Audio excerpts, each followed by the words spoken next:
Ooh. Hi, Rita. Hello, Tracy. Good morning, Luca.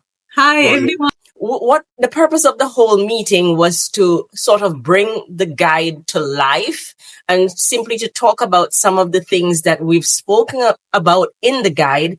But it's sort of nice when it's a video because you can clip it and have it go out to different audiences. Not everyone is into reading, you know? We need to get the Gen Z along with us. Exactly.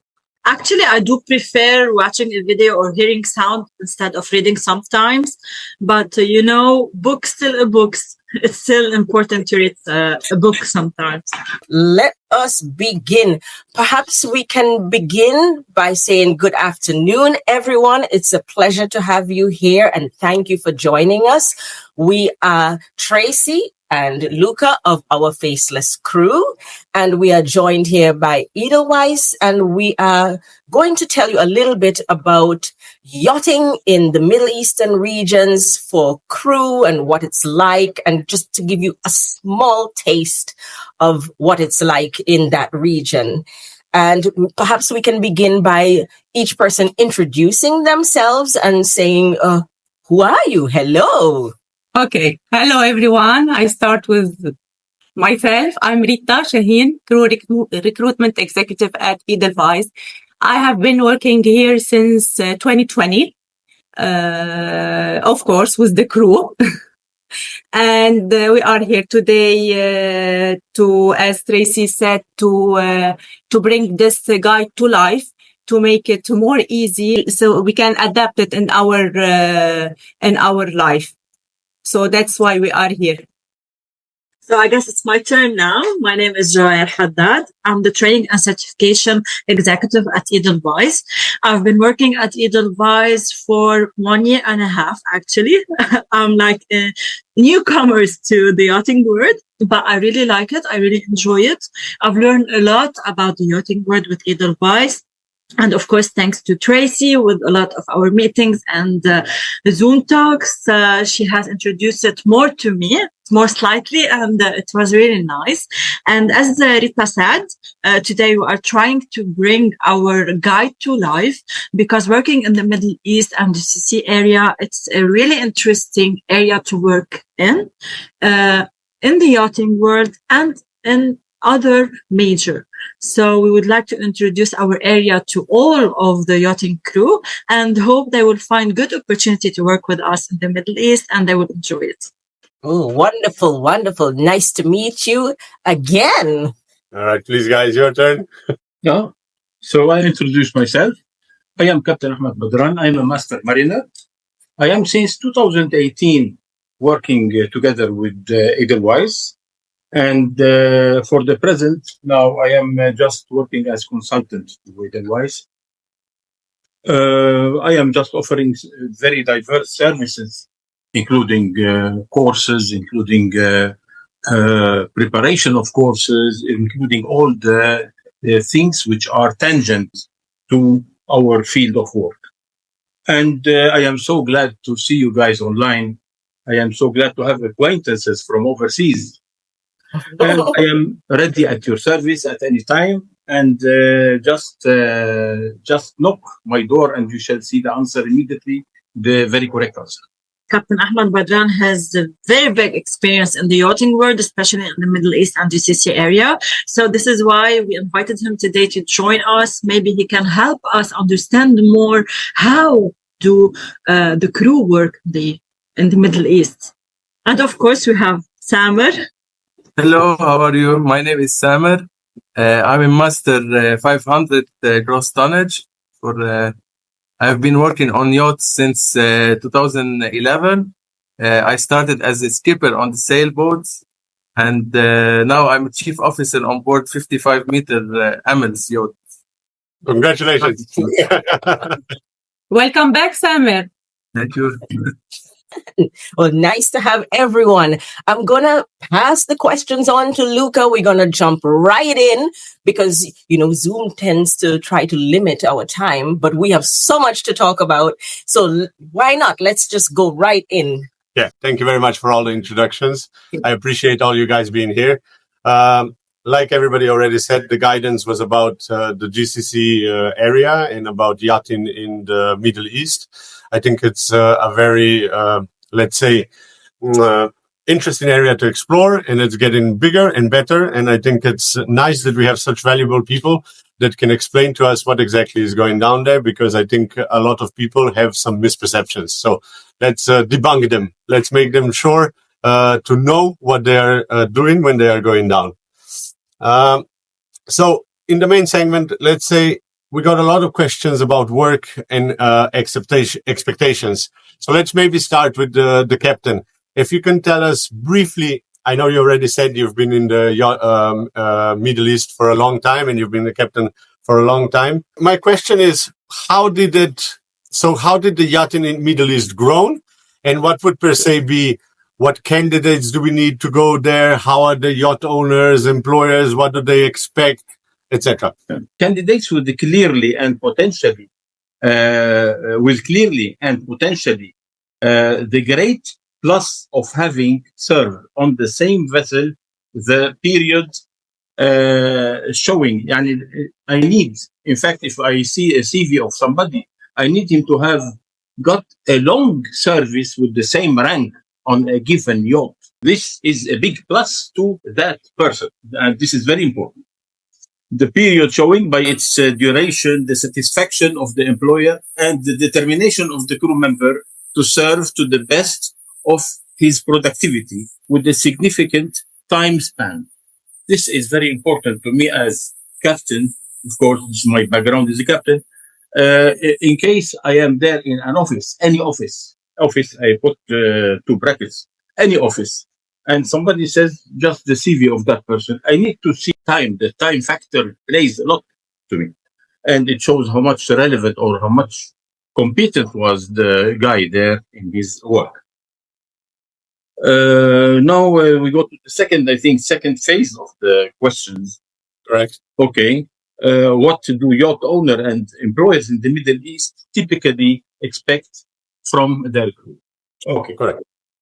In general, yacht owners and employers in the Middle East region, taking into consideration that the prestige of owning these assets have the tendency to manifest their goodwill, to go further in their financial growth. In fact, they use these assets just to create invitations, to create events, or to create whatever it is, just for their financial growth. And this is especially in the Middle East. It might be counted in the Middle East.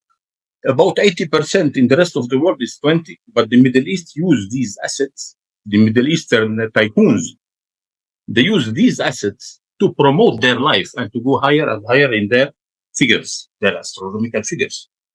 Very, very, very Yeah. The acquaintances taking place initially on board their yacht.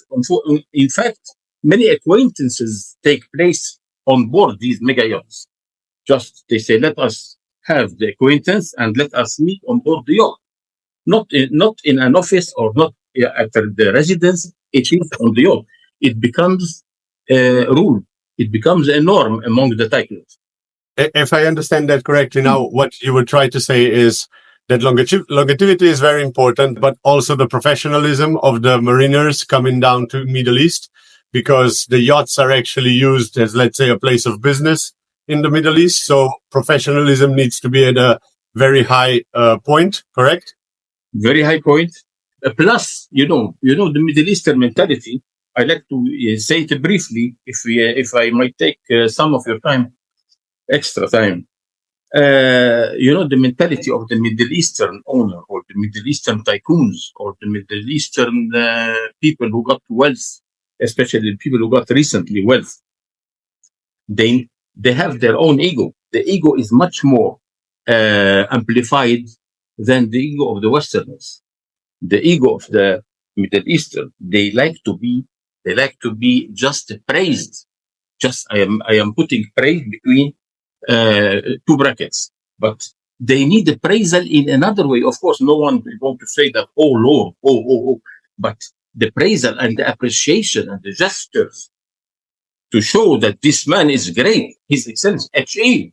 This is an HE on board, And the tree on board is to be dealt with special gestures and special body language and special all the etc. All what is affiliated, all what is in the periphery of these gestures. The abundance of bonuses, in fact, to the crew members from those Middle Eastern tycoons, it is abundant. It is not something which is mentioned in the Western world. Honest, I mentioned a yacht which is existing. It was in Lebanon, and the owner from those areas was granting the captain $100,000 on the Eid al-Adha, granting the crew members each one $25,000.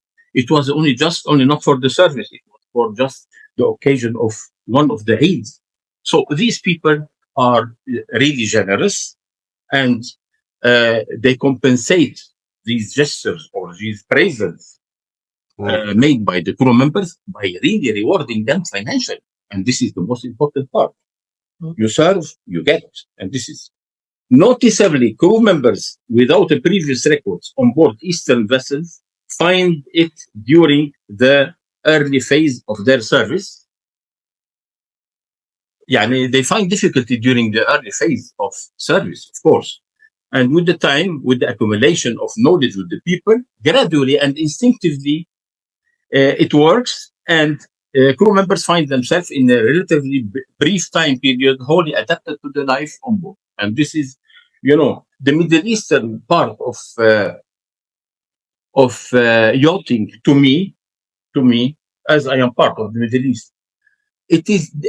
You can call it the Middle Eastern yachting. The Middle Eastern yachting needs very much with the three lines under the word very much, take care of giving appraisal or giving respect, especially in the show business, in front of the guests, in front of anybody, to the owner of the asset. And this is, I insist on it because I have seen it.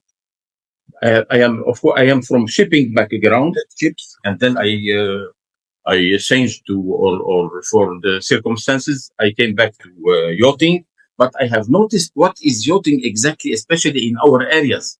In our areas, the person there, he must tune himself to the brain of his employers or his owners and the people who are working with him, and use the praisal factor to the superiors. When he praises, of course, not with ironic words and with irony. This is very important part. The psychology plays very big part of the work with Middle Eastern owners. Any question, please? No, I think I think these are very nice points that you have made there. I think you have exposed as well that apart from the first part of the period of adaptation, the rest goes quite smoothly. So that's why we created this guide actually to help this first part of adaptation. The second one that is perhaps the second point that was perhaps for me a very interesting one is that even private boats can grant out good rewards for crew that are working hard and that are obviously respecting their owners. And this is something that perhaps in the rest of the world is not seen so much anymore. The charter yachts, yes, the private yachts, very hard. So perhaps this is something that can attract crew coming down to work in the Middle East. In the Western world, if such words are presented or are addressed to the owner with praisal, he might immediately and very sharply say, please stop it. And I don't need it. Briefly and really sharply. But in the Middle Eastern world, although the person X knows that this is an artificial or this is a manufactured appraisal, he wants it and he needs it. And especially when there is a group of visitors around him. I would like you to give me just one example, a practical example of what a crew member can say to the owner as praise that would be considered high praise to them in front of their business partners or guests on the yacht. The Arabic world, especially now, whenever we mention Middle East, we mention the Arabic language. Middle East, most of the people, they talk Arabic, of course, especially at some exceptions in India, and after India in general is not the Middle East. It is on the limit. When somebody say حضرتك مثلا your with all respect حضرتك, it is you Mr. Or whenever somebody say سعادتك in Arabic, سعادتك, your highness, or your highness, without mentioning that he's a king or he's a prince or he is somebody of a member of the royal family. Somebody gives the highest words in Arabic for somebody without giving him the titles of prince or so or king. سعادتك, سماحتك. سماحتك is for religious people, but سعادتك, when somebody says سعادتك, a crew member, a captain, or whoever it is, this gives the ego a big challenge. The one receiving these words, say, this is the one that I need. That is the one. That is the one, and no one else. So, it costs nothing. It costs some gaming of the words, which is, of course, no one is a crook there, but they know how to use their language. The language is very important in Arabic world. The Arabic world is based on poetry and on stories. In fact, the Arabic world is based mostly on poetry. The Arabic culture, we have a lot of poetry in our life. Poetry is part of the Arabic culture. Poetry is part of this civilization. So poetry shows how much the language is very important in the factors of daily life with those people. Thank you very much, Captain. Perhaps going on to what you have just said, I have a couple of questions for Mr. Samer. Yes. I know you have mentioned you are the chief officer on a 55-meter Amels. We know that type of boat very well. We worked on that type of boat. I don't know if it was the same year, but nevertheless. Perhaps for you, I would like to ask, how is day-to-day operations, or how does a day working, let's say, for interior or exterior crew on a yacht in the Middle East differentiate from the one in other parts of the world, if at all? First of all, working in the Middle East is very dynamic and very rewarding. It requires very dedication and adaptability and attention to unique culture. Also, respect for local culture and the culture of the owner of the yacht. We follow local custom closely and the owner culture, because in the Middle East we have many cultures, different cultures, okay, especially by dress code, okay, and the behavior towards the owner. It's very important to show respect. So we are careful from everything, from greeting to serving the meals. Working shadows and duties differ from other parts of the region due to several points. First of all, we have extra cleaning and maintenance due to weather, to the weather, because we have in some areas in the Middle East we have a lot of moisture and dust. It accumulates on the yacht. We need to clean more often. Also, we have strict guest privacy. In some parts of the world, they have no privacy. In the Middle East, it's very crucial to have privacy and to be discreet. Okay, and the owner values the privacy on board. Crew must be adaptable and flexible, because the plan can change suddenly. Always plans change suddenly. Okay. Because the owner maybe want to stay longer, maybe to extend, maybe to change the location, go to some other places. And if I would be green crew, I would have a lot of sub-questions, but I will expose some of them if possible. So you mentioned the heat is a big factor. So would you say you knock off before, like a usual day in Europe would be 8 to 5? Would you start earlier and finish earlier because of the sun sometimes? Would you put that into factor, like you would finish, let's say, 2 or after lunch or something? We have time from 8 in the morning to 4 afternoon, our duties, but we start to wash the boat before, like 6 o'clock. 6 o'clock you start? Yes.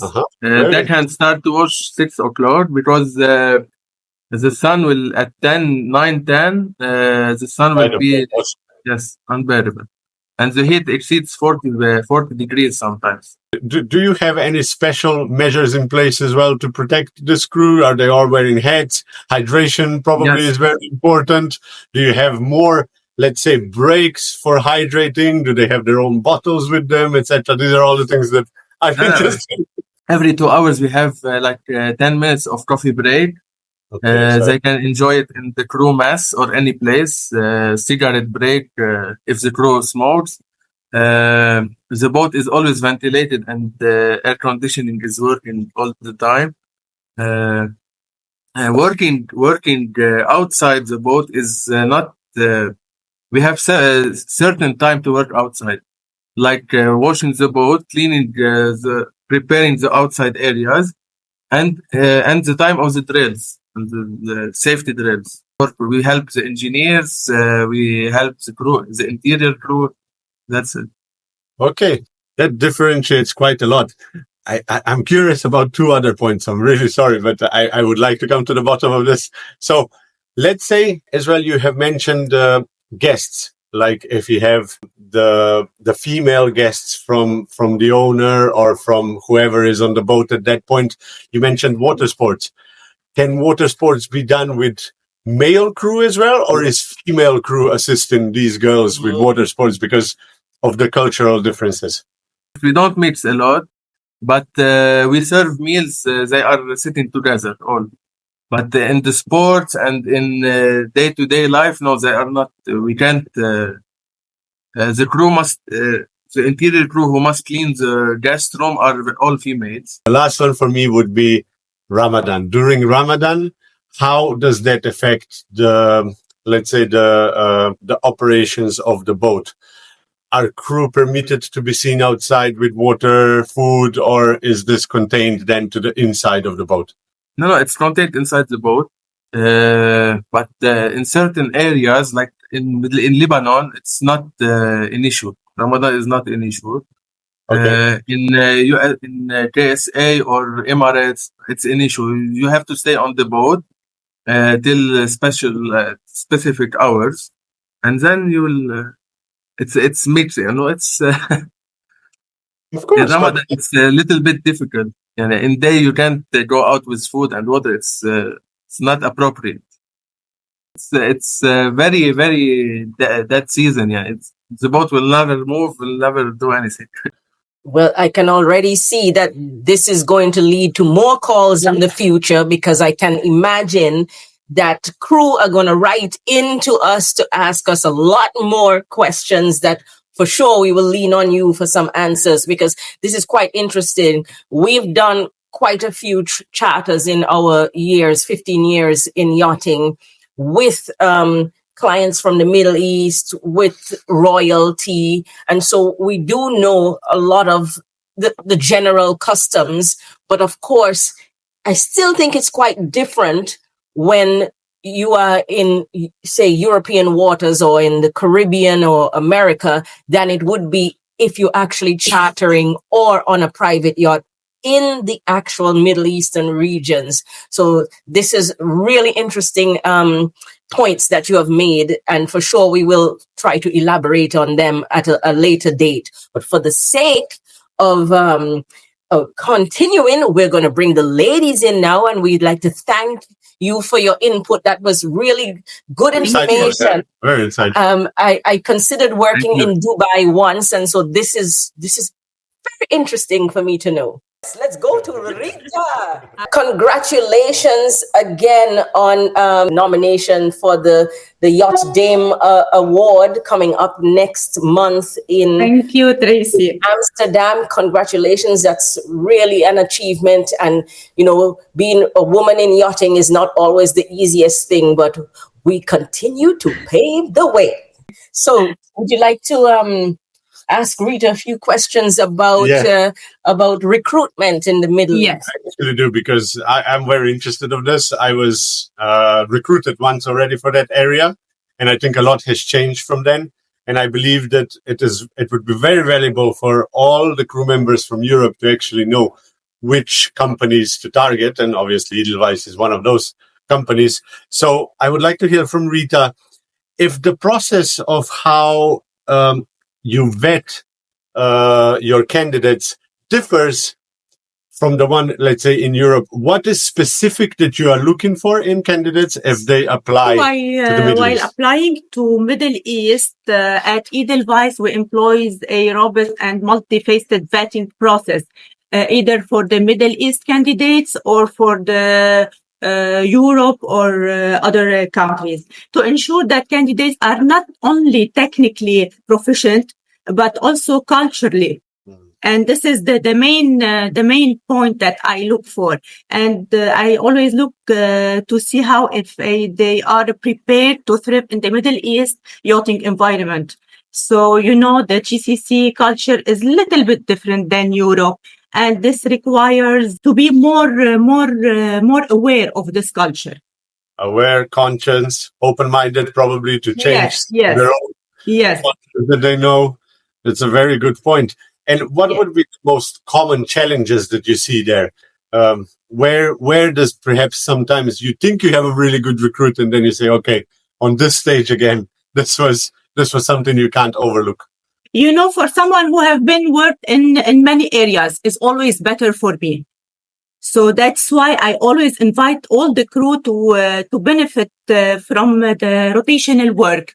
This could be a very good experience. I encourage crew members to consider rotational job always a smart approach, since rotational role can offer great benefits like work-life balance, exposure to diverse experience, to different culture, to different yachting destination. This can give me a very good CV as a recruiter. I can understand, and I believe that then, that is something that will definitely stir up you as the recruiter and would probably bring in very good talent that have been in the industry for a long time and are missing that piece that they might get there. Yes. That sounds very good. Yes. Tell me, when they start getting hired, how does the visa application go? Does that all go through Edelweiss? Are you the one mostly organizing Yes, we do. Actually, we do all the process. When recruiting a yacht crew from the Middle East, there are several unique challenges to consider regarding this process, this hard process, if we can see, because a lot of obstacles sometimes we have it when we recruit the crew. So, but we always deal with agent. We have agents in different countries, GCC, in Dubai, in Saudi Arabia, in Qatar, that can that help us to finalize all this process in a smooth way, and where we can keep the crew far from all this and the stress of this process. How long does the process then, let's say, stretch out because of the visa? Let's say me and you today agree on certain terms. I seem to be a good fit for a boat for a yacht that you are recruiting for. And now it comes to visa application. Can I fly tomorrow? Can I fly in a week? Can I fly in a month? This is the main problem we always face before the employment of the crew. So, because each GCC country has its own set of regulation for visa, for work permits, for certification. And always we find the crew that they are unfamiliar with these details. This can lead to delays, as you said, Luca, or misunderstanding during the onboarding process. So what we always try to do at Edelweiss is to deal with the right agent. At Edelweiss, we always try to deal with the right agent in each country to facilitate all this process. And regarding the time you were asking, Luca, it depends on each country. Some countries require more documents when they submit for the visa, medical exam, or a lot of documents. It depends, but usually it takes between 1 to 10 days till 20 days. That's very good for the crew to know. It's very good to know as well that perhaps some medical examinations are going to have to be done as well before they fly out that differ to your standard ENG-1, perhaps some other reports. So any tips you would like to share for the crew that would maybe say to you, oh, this candidate really stands out? I think you mentioned already their obviously openness and their different let's say, open mind to different cultures. This is definitely one. Flexibility. I always invite Luca, the crew, to be not only professionally qualified, not only having the certification, the NG1, as you said, the STCW, all the documents, but I always invite them to be well prepared to work in a new destination. I invite them to read about this new destination, about the culture there, about the people they will deal with them, about every details about daily habits, so they don't find it hard for them. I believe that's very thorough from Edelweiss as well, because I believe that if you don't prepare people to what they are actually going to face when they come into these new regions, then perhaps it is a problem for the owner, because the crew arrives, they're not really familiarized with what they went into. Perhaps they quit quickly. There's problems then with flying in, flying out, visa applications, etc. So that sounds like you're doing very good. That's why, Luca, we always what we try to do at Edelweiss is to make the awareness, the cultural awareness training for the crew. So once they are selected, candidates undergo cultural awareness training specific to the Middle East. So this is very important for them, covering essential customs, as we said, social etiquette, family privacy, how they want to deal with the privacy of the owner and the member of the family. And this ensures they are well prepared and respectful for the local norms. Form of this training, is it online with the crew member, and do you send them also reading material? It's online session. It takes around 2 hours, and we can send them, of course, material.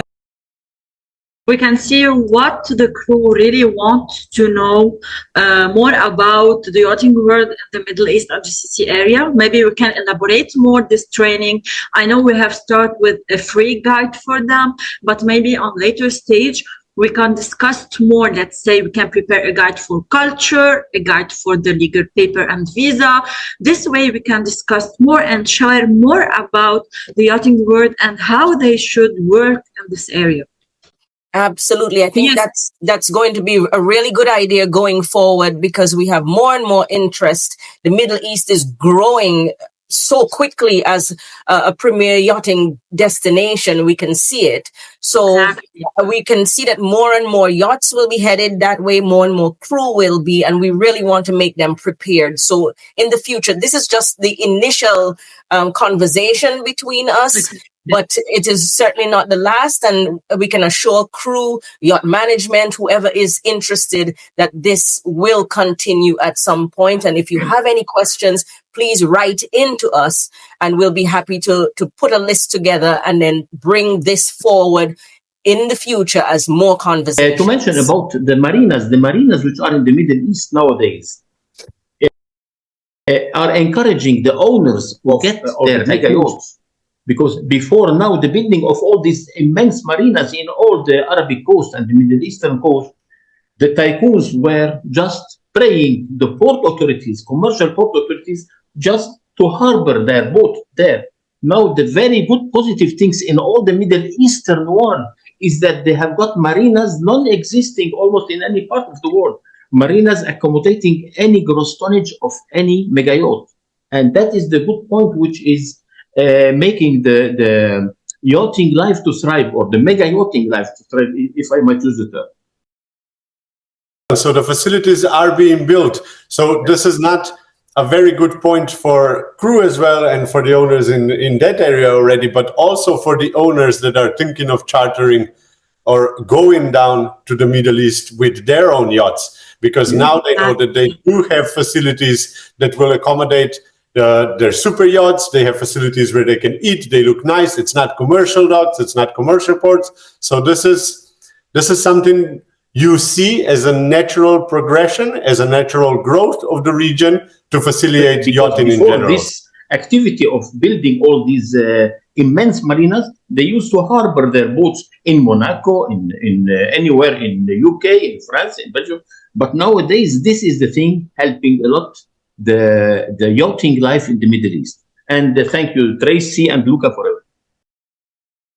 I would like also to add for what Captain Ahmad said and Luca, you have just pronounced, that what we can see today, that the ongoing projects, especially, for example, the Saudi Arabia Vision 2030, like NEOM project, it's today a very huge project that will call the mega yacht, the super yachts to join this area. They will not park their boat in Monaco or any other country. Today, they have their own location, their own country.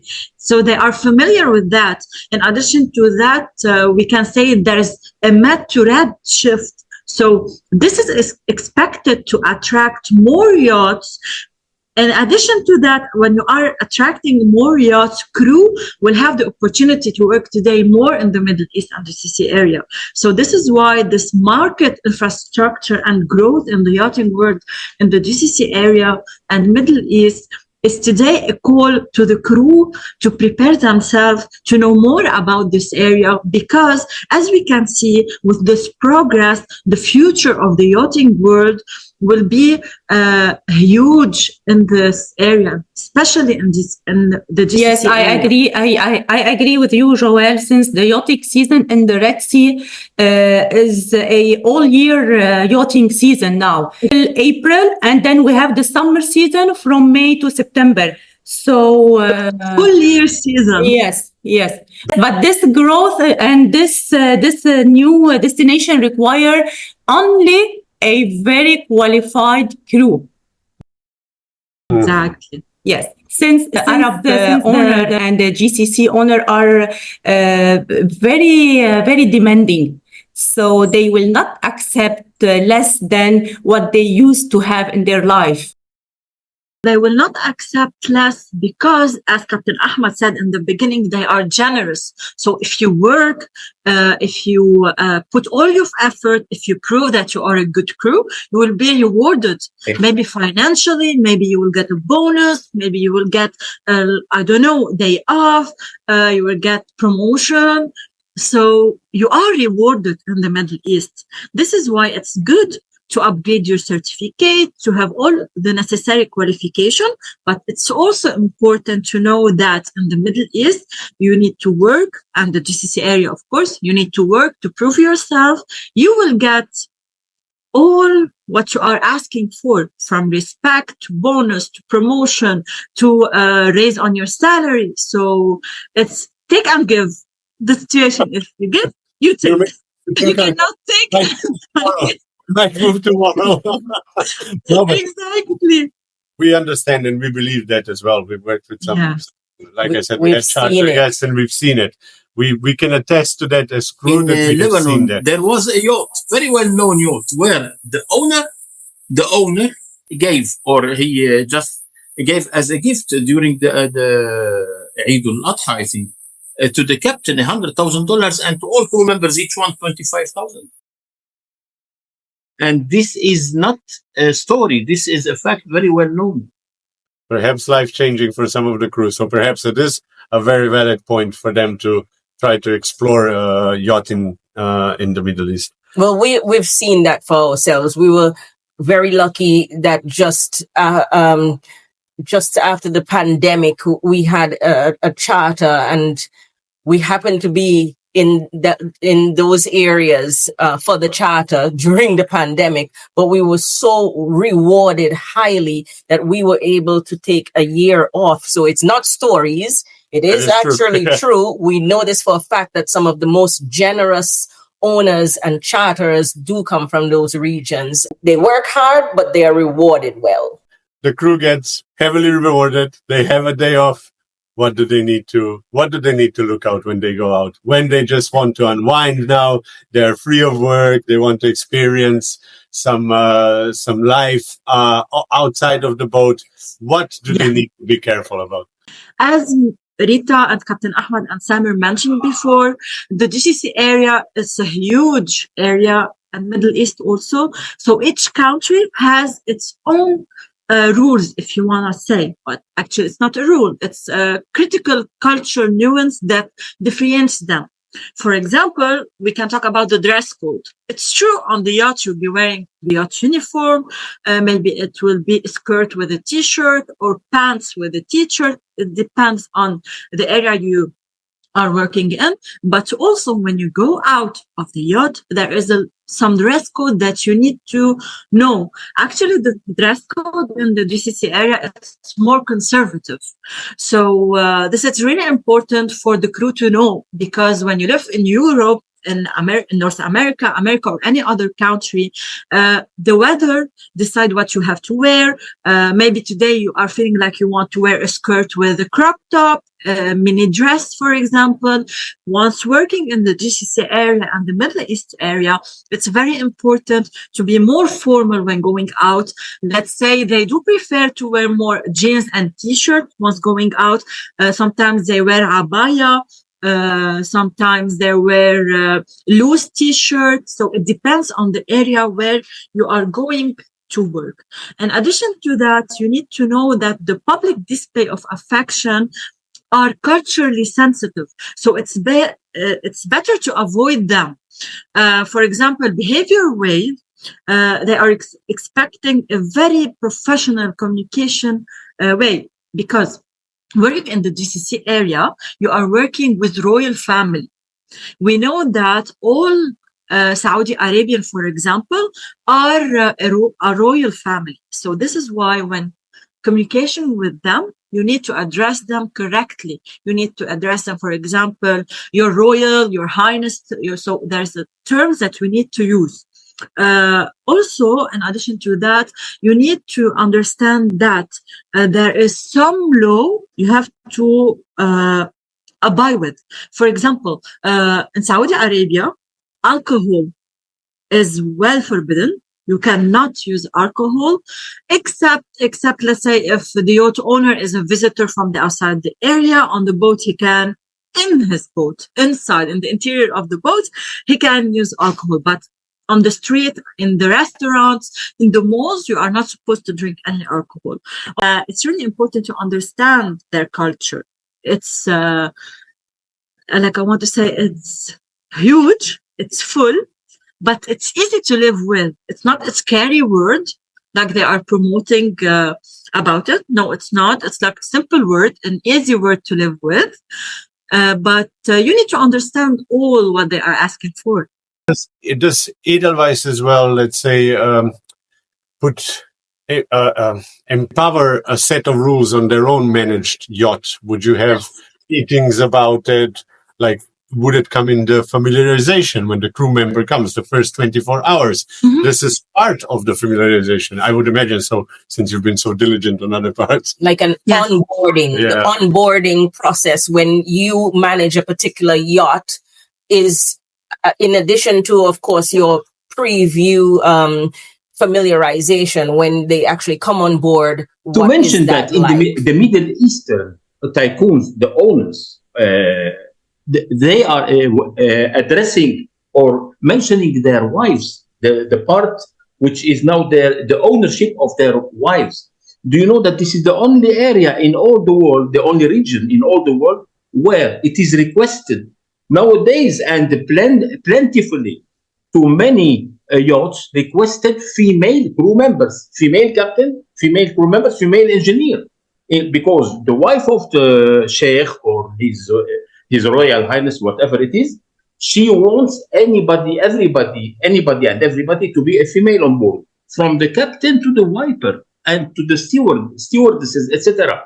So this is the only area. Also, it is the Middle East. In the Western world, you cannot encounter such factors.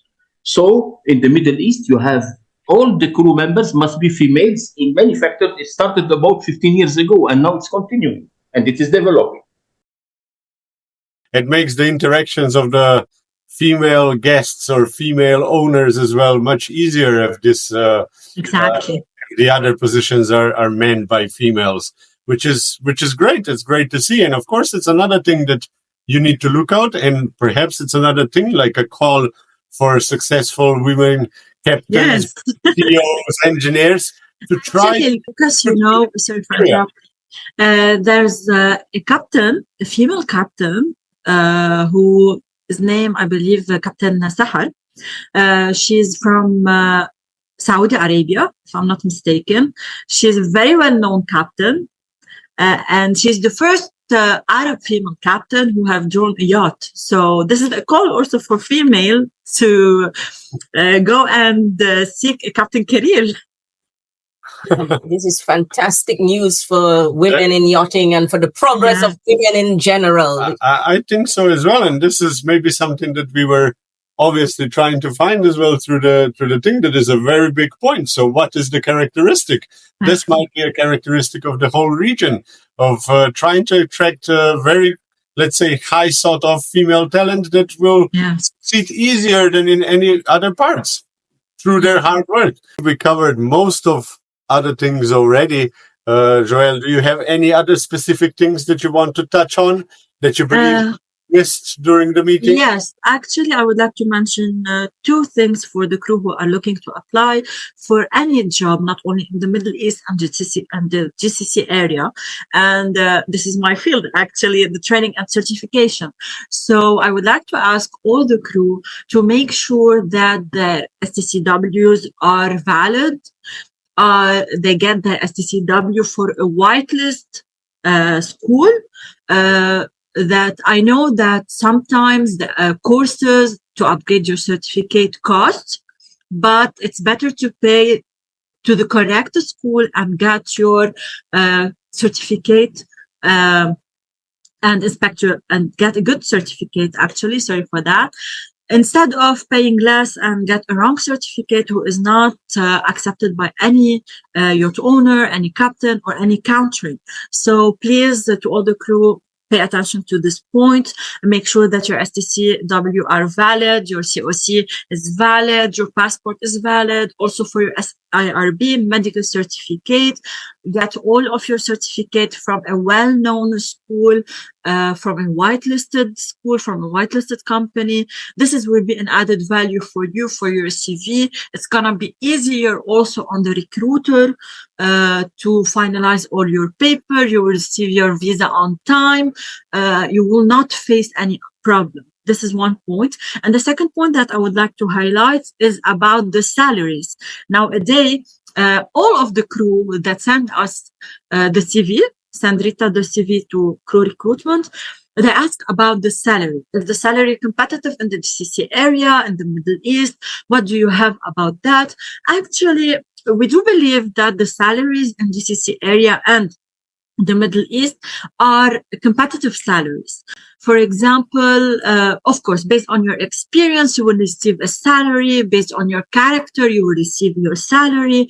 What will happen between you and the person who's recruiting you? This is all matters. Actually, for example, a captain in the GCC area salary range between 8,000 and 20,000 per month, based on the size of the yacht, the contract type. Of course, if it's rotational or for a short time period, the salary is different than a long-term salary period. Also, allowances. A lot of yacht owners in the GCC area and Middle East offer accommodation to the crew, offer day off, offer bonuses, offer promotion after a period of time. If you prove yourself, you will get recognized by the yacht owner. Maybe, for example, I don't know, I'm saying wherever he can ask you to upgrade your certificate, to attend courses, to get your promotion. He can pay for all of your training. So you're going to be recognized from the yacht owner, and also the management company play a big role in this, because when you are managing a yacht, you can provide all of these services to the crew and to the yacht owner. So I want to say to the crew that do not be afraid from the GCC area and Middle East. We are open-minded, if you might say, because they think that we are closed. They do not have any opportunity to work here. No, we are open to everyone. We do our best to eliminate discrimination between female and male.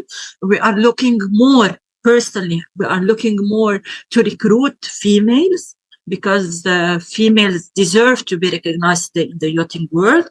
And I wish luck to all of the crew who are applying for a job in the GCC area and the Middle East.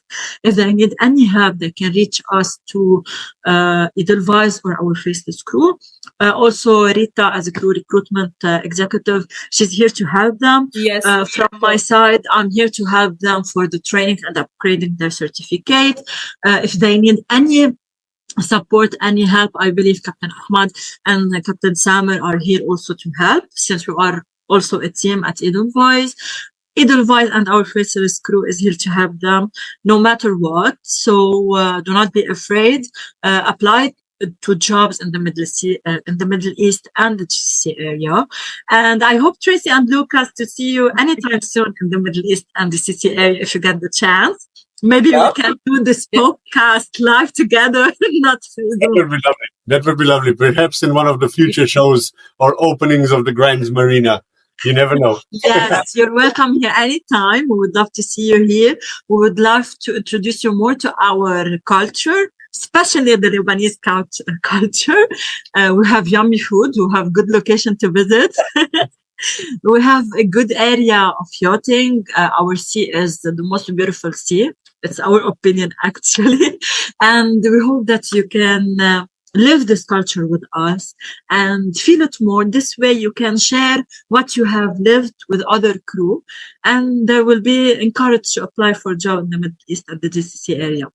What would you like to say to the crew in terms of applying through Edelweiss to at least make themselves known? Tracy, I invite all the yacht crew members to seize this opportunity, the opportunity to work in the GCC region. They will not regret it, as this experience offers a unique cultural and professional experience that differs from Europe or any other area. You recommend that they also submit an introductory video with their CV to you? They can send it, and I can invite them later on for a short interview. They can visit our website and get the email where they should send their CV along with the introductory video, any photos wearing uniforms, anything that can be relevant and be an added value to their CV. I know you look for very professional crew, but professional does not always mean that you have a long Lot of experience. Yes. Be a green crew, but you're quite a professional person, because maybe the industry you were in before was from hospitality, so you have a bit of skills already. So in terms of green crew, because that's a big part of our audience, give some advice to green crew if they would really like to apply? It's the yacht owner opportunity and benefits to have a green sometime on a yacht, because she's gonna work to prove herself, to work that if I'm greenie, I am good, I'm professional, I'm new to this world, but I'm ready to learn from my mistake, to be an added value, even though I do not have enough experience. So my recommendation and my advice to all the greenies, no matter what position they are in, engineering, stewards, chefs, captains, deck, all of them. Do not be afraid to apply if you are a greenie. You will be an added value to the yachting world. I'm talking for myself. I was a greenie to the yachting world. When working in the management field for the yacht, you should have a lot of experience, I believe, to manage a yacht at the end, to know more about the training, the SCCW, the courses, each courses, what it provides, who can apply for it. So I was a greenie, but I believe sometimes if you want to prove yourself, if you want to work in this field, in this world, Tracy, we have always place for the greenie crew here at Edelweiss. As the requests we got daily, they are different. So some requests require professional and the long experience crew, and the other requests greenie crew that are ready to start the new career. I want to mention a small advice maybe for the crew. I ask them always to be updated on the new yachting route and destination. And I always encourage them to stay informed about the latest development. So it's not ideal to have a stewardess ask where NEOM is when we request to work there, especially as NEOM is one of the newest luxury destinations. Please stay informed about all the new destination of the yachting. Thank you so much to everyone. Have a great afternoon, and we will do this again. Thank you.